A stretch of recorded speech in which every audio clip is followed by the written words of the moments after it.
quem sou eu, um jeito de aprender, conhecendo museus.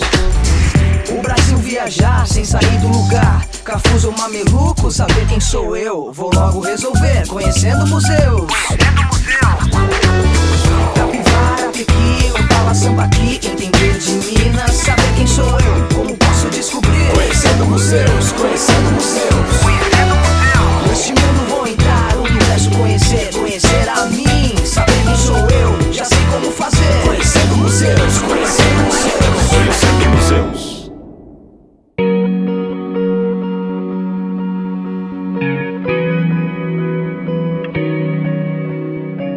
O que você colocaria na mala ao partir para um país novo e distante em busca de melhores oportunidades de vida para você e sua família? Roupas?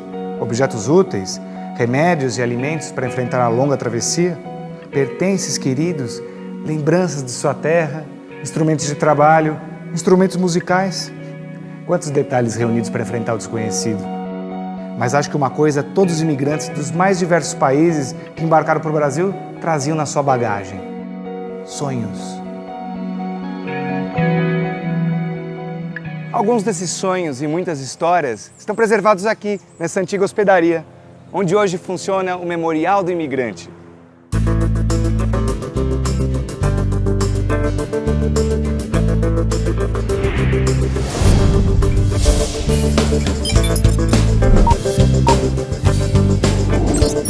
Memorial do Imigrante.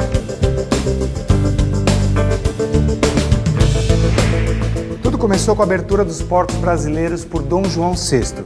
A partir de 1808, estabeleceu-se um crescente fluxo de imigrantes de vários países que vinham tentar a sorte no Brasil.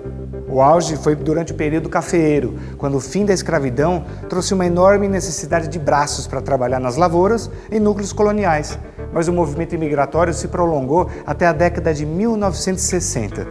Ao longo desse período, muitos imigrantes vinham para cá para fugir das guerras em seus países de origem e mais tarde, já na segunda metade do século XX, vinham para trabalhar nas indústrias paulistas. Eles fugiram, sabe do quê? Do que eles tinham medo da guerra. Meu irmão já tinha 14 anos, né? Depois dava de inventar alguma guerra, então eles fugiam lá da guerra. Eles que vieram para cá. Não estava bom, mas como o Brasil disse que ganhava muito dinheiro, então eu falei, quero ganhar mais dinheiro. Ele estava bem no Japão, fazia muito propaganda e meu pai e minha mãe ficou louco para vir no Brasil e veio. As longas e cansativas viagens duravam meses, na maioria dos casos em porões de terceira classe dos navios, em condições bastante difíceis. Estou lembrado que os homens moravam no porão de um lado, as mulheres no porão do outro lado. Um à popa e um à proa. Os dois grupos, mulher separada dos homens.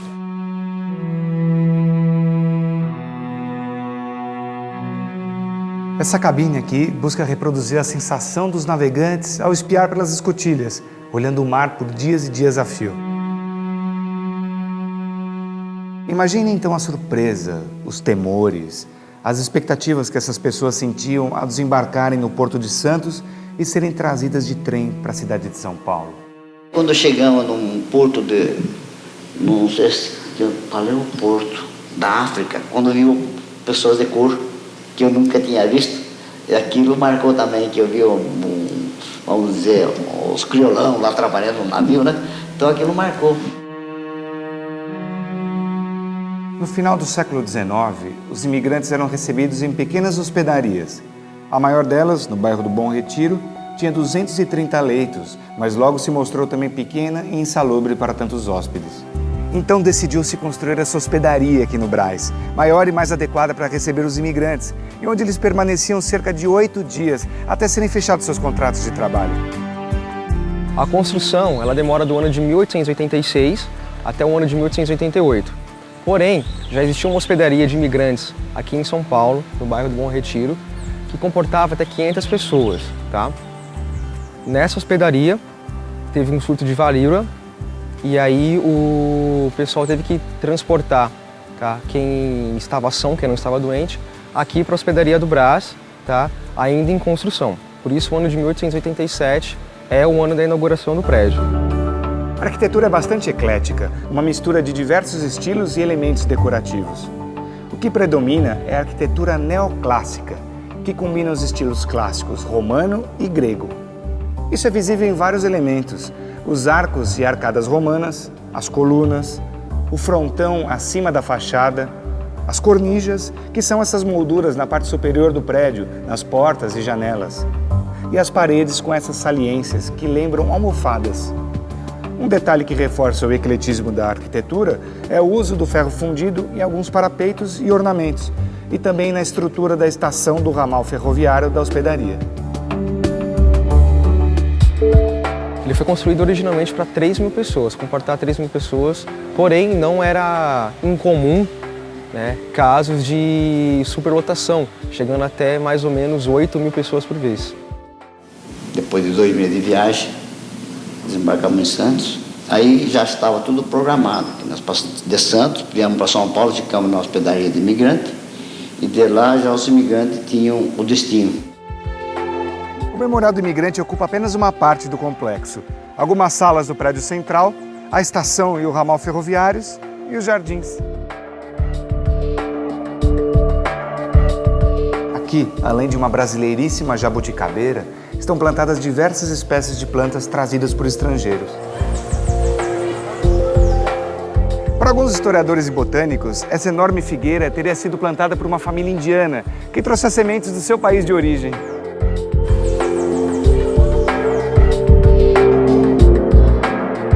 A hospedaria funcionou até 1978. O edifício e seus anexos foram tombados pelo Condefat em 1982, pois são um precioso acervo histórico-cultural da cidade e do estado de São Paulo. Essa sala aqui do térreo é reservada às exposições temporárias. Aqui está acontecendo a exposição Origem, Retratos de Família no Brasil, da fotógrafa Fifi Tong. Ela reúne fotografias de famílias formadas por descendentes de imigrantes das mais diversas partes do mundo: espanhóis, italianos, japoneses, alemães, gregos, americanos, russos.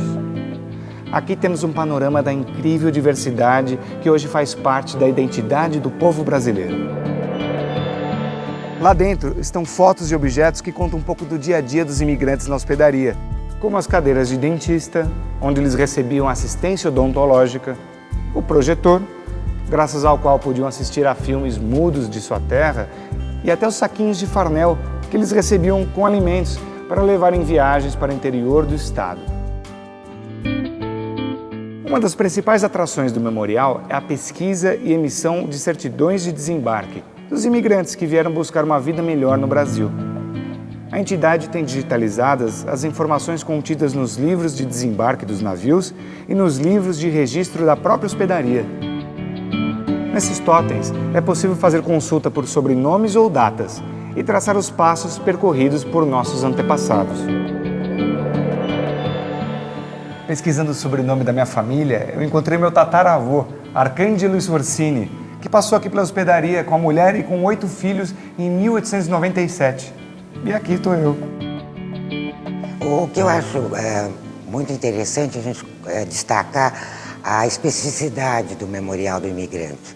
Ele é um museu, mas ele é também um arquivo, porque nós temos uma documentação muito extensa, que a maior parte formada por documentos produzidos na época da hospedaria dos imigrantes. Então, esse arquivo nós reunimos desde os livros de registro, onde os imigrantes eram registrados assim que chegavam em São Paulo, e com muitas informações. O nome da família, a composição familiar, com a idade, de que cidade vieram, para onde eles foram, a profissão. Nós temos também processos, né, de terras dos núcleos coloniais. Temos as fichas já chamadas Modelo 19, da Delegacia de Estrangeiros. E esse material todo, hoje, ele está todo organizado e aberto à pesquisa. Então, ele, além de um museu, ele é um grande arquivo, um importante arquivo. Muitos estudantes, professores, pesquisadores, escritores e também emissoras de televisão do mundo inteiro vêm aqui em busca de mais informações sobre toda essa gente que ajudou a construir a história do Brasil. Algumas perguntas surgem assim que a gente começa a investigar esse assunto. O que eles esperavam? Será que eles encontraram o que sonhavam? Se os museus, em geral, eles têm como acervo objetos, o Memorial do Imigrante, ele tem identidades, ele tem personalidades, ele tem emoções individuais, né? É esse o nosso objeto de estudo, são pessoas. Então, todas as exposições, elas são permeadas de muita emoção. Ainda hoje, o tempo inteiro, nós recebemos pessoas que passaram por aqui quando crianças, né? Ou se emocionam com o fato de estar num local onde o avô passou, né? Então é uma história muito tocante que está aqui, vibrante o tempo inteiro nessa casa. O fato do museu estar na própria casa onde os imigrantes passaram, ela conota, né, essa história de grande... é o conhecimento direto através do coração. Os escolares vêm aqui, eles aprendem, né, não por uma questão de memória e erudição, mas por emoção muito forte. Muitas histórias, muitas visões, muitas culturas diferentes que se misturam, e dessa combinação resulta a nossa história. Vive em nós, descendentes de todas essas pessoas. Daqui a pouco vamos descobrir atrações como a Sala do Café, a Sala da Imigração Japonesa e uma divertida recriação cenográfica de São Paulo antigamente. E no final você vai viajar no tempo de verdade. Até já!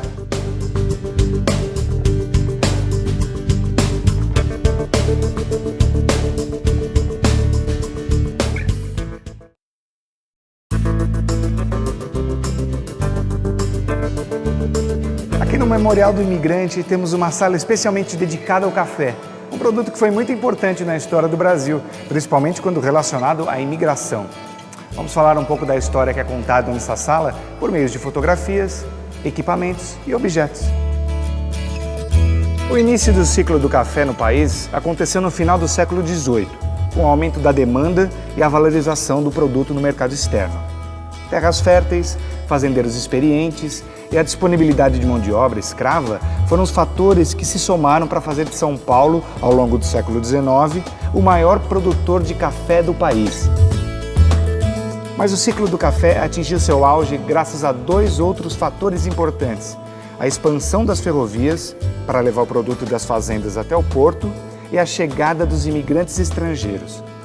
Ameaçados pela abolição da escravatura, os fazendeiros ou barões do café, que eram a elite brasileira predominante na época, passaram a recrutar os novos braços estrangeiros que chegavam dispostos a trabalhar, sem saber as condições de trabalho que os esperavam. Carpia café, diriçava café. Eles falam diriçar, a gente pega assim no café e puxa com a mão, viu?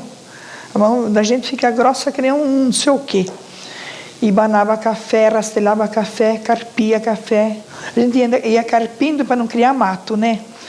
E depois, quando estava no tempo de colher, a gente tinha que carpir e rastar aquela terra fofa, tudo no meio da rua, fazia aquele valão de terra fofa assim, sabe? Então, acabava a colheita, aí a gente tinha que jogar aquela terra fofa tudo embaixo do pé de café. E depois, conforme ia crescendo o mato, ia carpindo. A situação na lavoura não era lá muito agradável, né? Os imigrantes, eles vêm majoritariamente substituindo a mão de obra escrava, e muitos dos cafeicultores aqui no Brasil os tratavam tal qual tratavam os escravos, né? Maltratando, né? E não dando toda a qualidade, né, no emprego e a qualidade na habitação que eles imaginavam, ou que eles chegaram a ter na lavoura, na Europa e até mesmo no Japão. Nesse espaço aqui do memorial, chamado de Fazendinha, podemos ver ao lado dos pés de café uma cabana de pau a pique, que mostra como os colonos das fazendas viviam antigamente. E eles emprestaram aquelas tábuas, né? E dormia tudo junto, a família inteira tudo junto. Não tinha quarto separado. Tem um colchão também, né? Não, colchão tinha aquele tipo de colchão, aquele que em cima, mas colchão mesmo não tinha, não.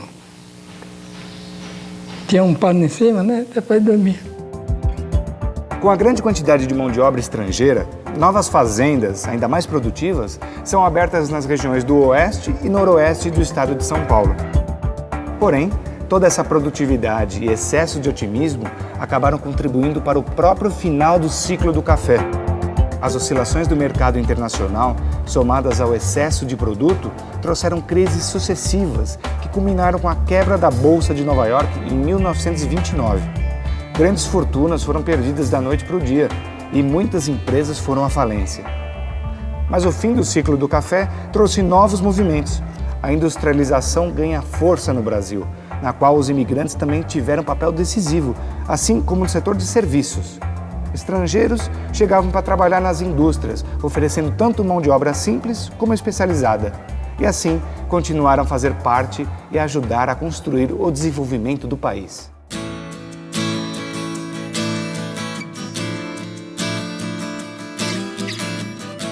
Esse espaço é dedicado especialmente a um povo nobre e corajoso que trouxe muitas contribuições para a nossa história. Os japoneses eles começam a vir para o Brasil oficialmente no ano de 1908. O primeiro navio a aportar aqui no Brasil é o Kassato Maru, que parte lá do porto de Kobe, no Japão, e aporta aqui no porto de Santos. Eles vêm em grande quantidade, a viagem é a viagem mais longa da época, porque a rota, do Japão até o Brasil é a rota mais longa, demorava mais ou menos 60 dias, 2 meses mais ou menos, para chegar no Brasil, e tem alguns dados curiosos assim, sobre as viagens dos japoneses. O primeiro é que o Império Japonês orientava que os japoneses viessem para cá o mais ocidentalizados possíveis. Então eles vinham para cá vestindo terno, gravata, chapéu, boina, bengala, as mulheres de sombrinha, chapéu também, vestido, e durante a viagem eles tinham aula de português para poder se comunicar um pouco melhor, muito obrigado, poder bom dia, enfim, se comunicar um pouco mais aí com o pessoal aqui no Brasil. Essa era uma orientação do governo do Império Japonês. Isso deixa eu falar, que eu não recordo isso aí, que nós era trancado no vagão, como fosse gado, qualquer coisa, para não haver desvio de imigrante. Porque a fazenda que levou a gente, já tinha tido uma despesa conosco. E como uma vez tinha outro japonês que já tinha chegado antes, o patrão dele falava, vai lá, chegou seu parente, chegou, vai lá no trem, traz ele para nós. Então, e o fazendeiro acabava tendo prejuízo. Então, por isso que realmente os fazendeiros já estão cacadeados no trem nas estações, não haver desvio de imigrante. Os primeiros imigrantes japoneses foram conduzidos ao campo, no interior de São Paulo, para trabalhar na lavoura. Surpreendidos pelo sistema desumano e escravagista adotado pelos barões do café, muitos voltaram para a capital em busca de melhores condições de vida. Hoje a influência japonesa está presente em todos os setores da nossa vida: indústria, comércio, serviços, agricultura, arquitetura, artes e gastronomia.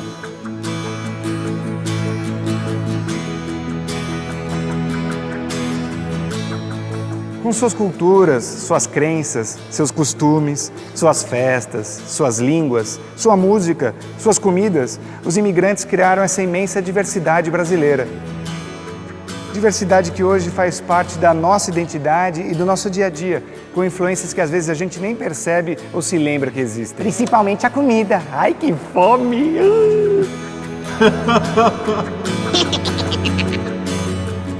Aqui no Café Bistrô Imigrante é possível ver claramente essas influências. O cardápio traz pratos saborosos de vários países do mundo, de onde vieram os imigrantes.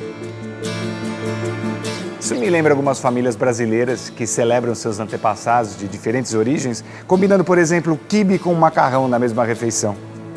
Vamos dar uma olhada nessas delícias que tem por aqui?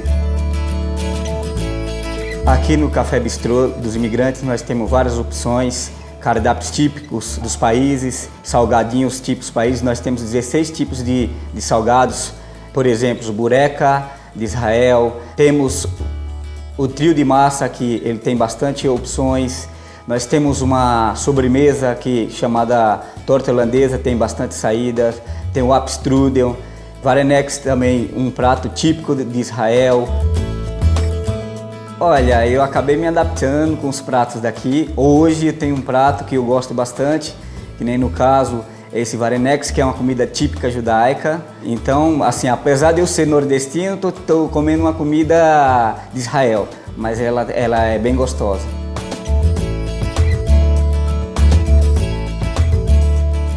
Aqui nessa outra área do memorial, podemos descobrir ou lembrar como a São Paulo de antigamente.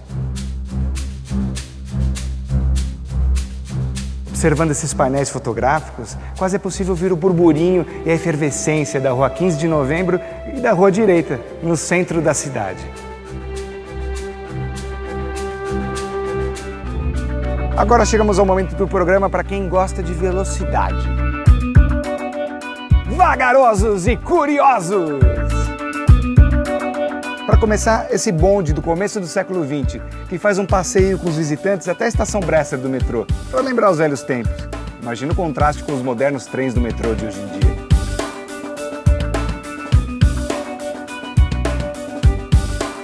Que tal esse carro de segurança pública? Os carros de polícia do século XIX? Acho que um ladrão a pé corria mais que eles. Mas o melhor vem agora. A próxima máquina vai fazer a gente viajar no tempo, literalmente. Aqui é um terminal onde os imigrantes desembarcavam vindos de Santos.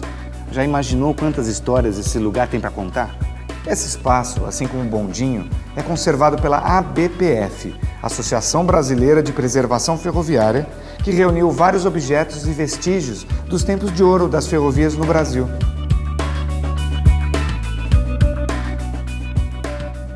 Para fechar com chave de ouro a nossa viagem ao passado, eu convido você a embarcar nesse trem, que ainda conserva a locomotiva original da companhia São Paulo Railway.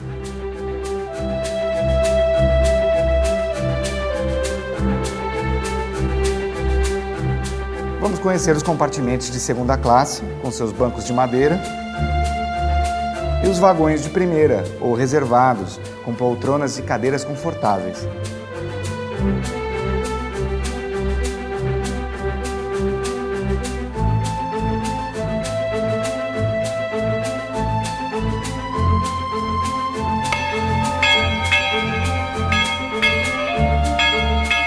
Nos fins de semana, é possível fazer um passeio no trem.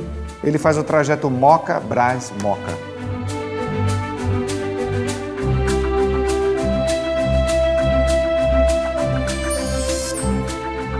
Bem, depois dessa viagem pela história dos nossos antepassados, eu aproveito para convidar você também a compartilhar novas aventuras interessantes nos outros programas da série Conhecendo Museus.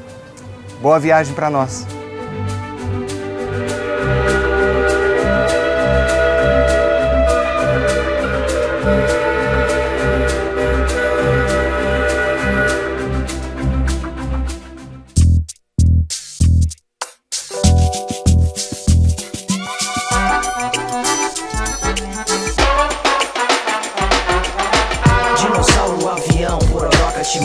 Histórias vou saber quem sou eu. Um jeito de aprender, conhecendo museus.